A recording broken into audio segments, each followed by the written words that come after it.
Hey review family, hope you guys are having a fantastic day or night whenever you see this. I am here to talk to you guys about 5 new records that I think are very much worth your time all across the metal landscape. Let's get right into it. And also, let me know down in the comment section below what records you have been enjoying the most recently, metal or otherwise. I can't wait to hear your recommendations. The first project I'm going to be shouting out is Gateway with their record Galgendood out of Belgium. So these guys are a death doom band, and this album cover gripped me right away because I was sitting there like, I see a lot of very gruesome and heavy death metal artworks, but this really did stick out to me. I love the color palette, and the music is just as crushing as I would have hoped it to be.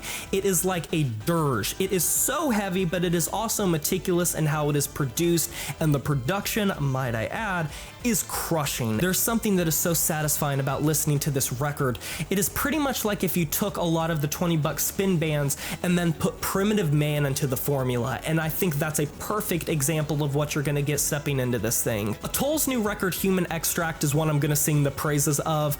I have been a big fan of Atoll for a while. They are a brutal death metal and a slam metal band that I think write some of the most creative and fun brutal death metal music right now. Somehow they continue to up the ante and make their stuff sound even heavier while still maintaining a level of artistry and musicianship that leaves nothing up to interpretation when it comes to how grotesque they want to be. This is a blood and guts type of release, very well produced, not too raw. If you're not a fan of really raw, brutal death metal music, this could be something up your alley. It has the clean production of a really great slam metal release, but the really crisp playing and the surprisingly groovy riff riding of a great brutal death metal release. I have to give a shout out to the record Blackbraid II from Blackbraid.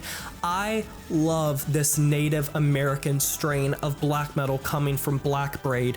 The inclusions of the folk isms and the Native American isms, as well as the sheer spirituality of this record, is not only gorgeous to behold, but just a great listening experience. Even if you don't abide by or give a shit about the messaging, there is a very mystical level of songwriting to this thing that pulls me in and grips me in. I don't know if it's the native roots in me talking, but there are certain atmospheric records that are very folk influenced and native influenced that feel authentic, and they don't feel like they are striving to be something performative or gimmicky.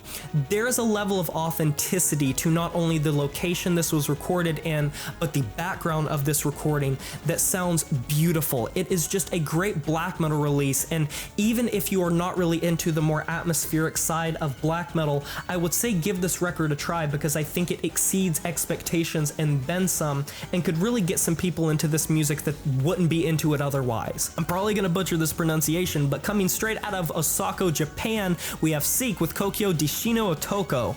This is a blackened hardcore project that blew me away. I discovered this off of happenstance when I was going through Bandcamp's new releases, and it's sort of like if you took post-metal from Neurosis but made it so thick and heavy. This is a very sludgy production style, but it has the sheer rage and intensity of hardcore music with the fast playing of black metal. And yes, describing it that way, it is as riveting as it sounds. It is a great excursion into Japanese hardcore music, and I'm a big fan of noise music and hardcore music and the punk scene in Japan. Japan has been a hotbed for punk music for decades now and is heavily slept on when it comes to the underground, and this record literally sounds like it came up from the fucking bowels of the Japanese underground and grabbed listeners by the balls and just wouldn't let go until like the full album was listened to.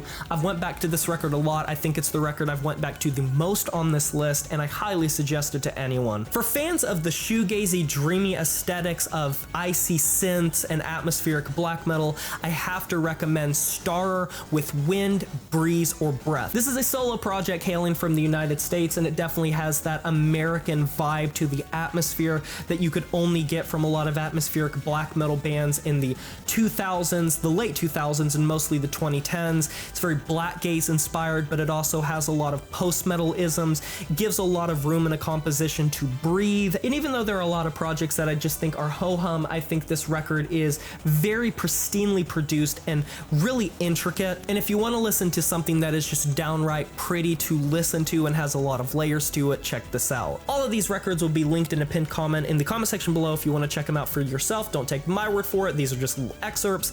What are you listening listening to recently. I can't wait to hear it. Let me know down in the comment section below. Be sure to like this video if you enjoyed it, subscribe to join the review family today, and smash that notification bell to be notified of my future uploads. You know who it is, my name is Jay Morris, and I'm signing off saying farewell.